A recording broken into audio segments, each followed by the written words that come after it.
We are looking at the fall of a nation, the failure of a nation, and how a nation can overcome failure. We have looked at Israel as a nation beloved and chosen of God, and how Israel fell away from God. Now, we want to continue in analyzing the issue of Israel. What actually happened to Israel? We have read the book of Amos chapter 2 from verse 4 to 12. In that book, we could see some of the things that Israel did. One, Israel allowed idolatry. You can also confirm this from Ezekiel chapter 20, verse 16.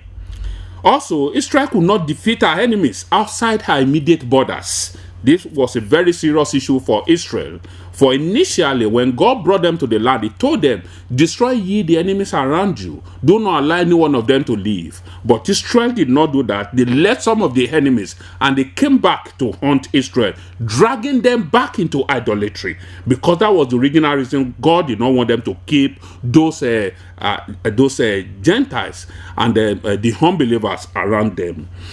Justice was also denied the oppressed and the orphans.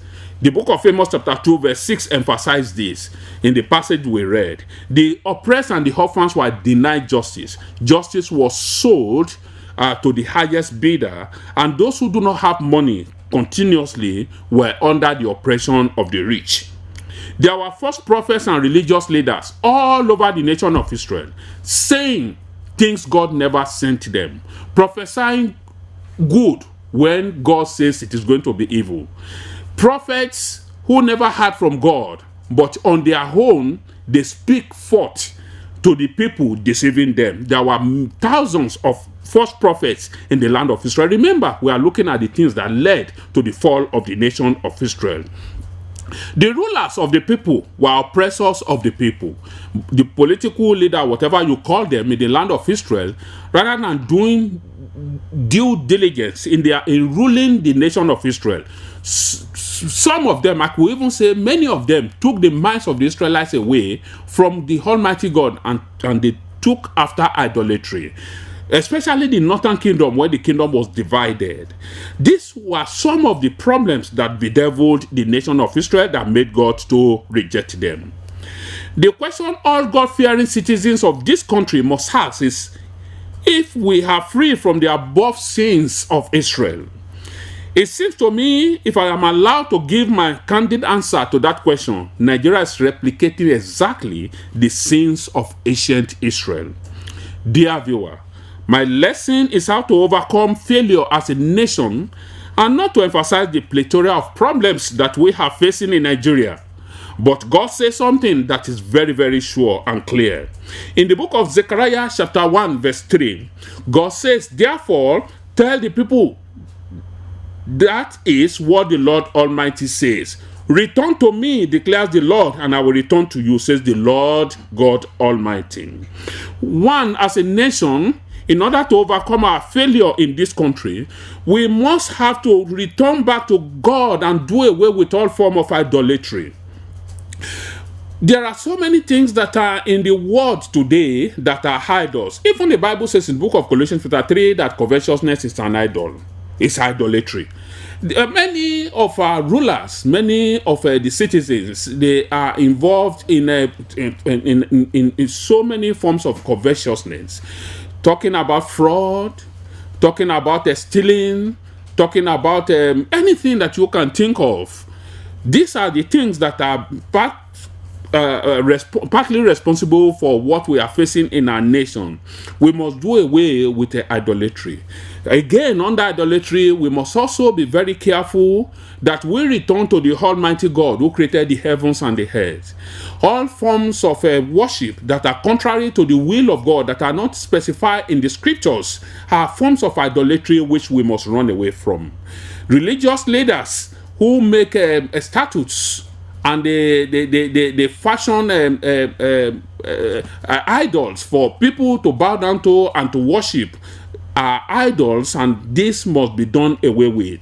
When we return back to the Almighty God and we do what God expects us to do in serving and worshiping Him, God will have mercy upon us and return our country to what she is supposed to be. The book of Proverbs chapter 14 verse 34. I am going to take that very quickly. Proverbs chapter 14 verse 34. Proverbs 14 verse 34. This is what the scripture says. I read. The Bible says, righteousness exalted a nation, but sin is a reproach to any people. When we practice righteousness in our nation, we will be exalted, and whatever challenges and troubles that we are having in our nation today will be removed. Again, God demands justice. God demands justice.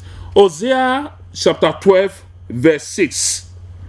Hosea chapter 12 verse 6 is another passage that we will look at very quickly. Hosea 12 verse 6. Listen, therefore turn thou to thy God, keep mercy and judgment, and wait on the God continually. God expects us as leaders of this country to do justice to the followers. Those who are in the temple of justice, those who have to make decisions about the well-being and the life of others, must be careful that they do not deny justice to the oppressed. It is very, very important that we look at the common men and make sure that we do what is right even unto them. I am using the word we because I belong to this country, Nigeria, and if each and every one of us plays our parts in taking care of the oppressed and doing justice to those who are orphans, are widows, I am assuring us that we will have a better country, and God will forgive us of our problems and issues. We must have to read the land of false prophets. Jeremiah 23 verse 14 talks about the false prophet who says when they were not sent. One of the challenges we are facing in our nation, Nigeria, is similar to the challenge the nation of Israel faced during the time of the hold. They allowed the false prophet to prophesy peace even when there were wars. They allowed them to say what they were not sent. We must try to rid our land from these false prophets and those who say things that were not sent by God. They are bound in our nation. They come in different forms and in many ways. Some of them are so-called pastors of churches. Some of them are imams of a mosque. Some of them are just traditional practitioners.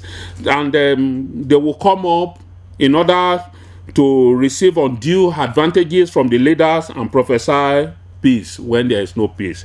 How many have spoken against the recent increment in fuel scarcity? How many have prophesied about the political challenges we have in our nation and warning our leaders of the path they are taking that is not right? How many had come up to be able to talk about the increase in electricity tariff? How many of these prophets have been bold enough, even those who preach on television and on radios, how many of them have condemned the government for the evil practices that are going on in the world? We need to talk to this. We need to get rid of these false prophets from our land to return our country to the path of grace. Last but not the least, rulers and leaders must turn from evils. Proverbs chapter 16 verse 12, Ezekiel chapter 34 verse 1 to 8. We must turn from the leaders and rulers of our country must turn from evil. Many are deliberately practicing evil in our nation. They are be given the responsibilities of leading the nation, of leading various strata of our political divisions in this country. But instead of doing justice and leading in the fear of the Lord, many of them have turned their backs onto what is good and they have following what is bad. They will seek every way to become leaders, but when they get there, they will forget their promises. These are the things our nation must return to in order to be able to overcome the failures that are presently staring us in the face. Dear viewer, God is the only source of victory, and if we must overcome, we must turn back to God. I pray that the good Lord will bless us, will help us to come to an understanding of our responsibilities as we lead our nation back to the path of righteousness and to the path of God. Thank you for listening to this broadcast. We pray that God of heaven will speak to us and minister to our needs. This I pray in Jesus' name.